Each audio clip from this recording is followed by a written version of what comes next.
My name is Dorothy Atama. I'm from Kenya. What is the project? The project is a network as a capacity building, and it was mainly for activists, politicians, and human rights activists, and people who want to build peace in Africa. What makes it creative? It was created because it was a network, and it was started in 2005. Before, it was a trending feature to work as a network in NGOs, and we started it as a network, as a capacity building, as a capacity building feature that people in the network were using the network to build capacity. What makes it sustainable?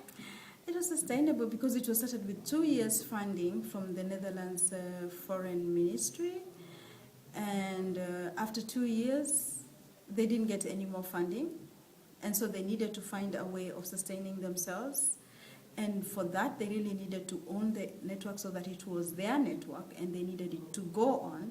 And though the ministry was funding a network in 8 countries, it has grown to 35.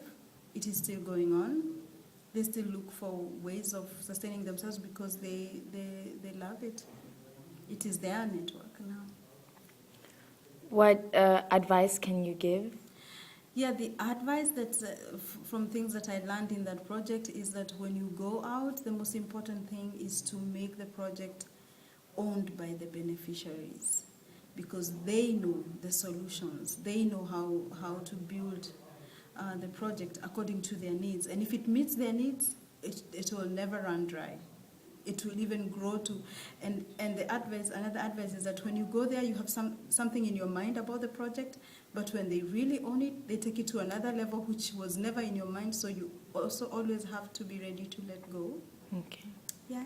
So is that also the reason for success? Yes, it was also the reason for success, because they really owned it, and I had to learn to be flexible, to let them own it, and I had to learn to let go. At a certain point, it stopped being my project; it became their project. They even changed the name so that the name could be more reflective of them, their context.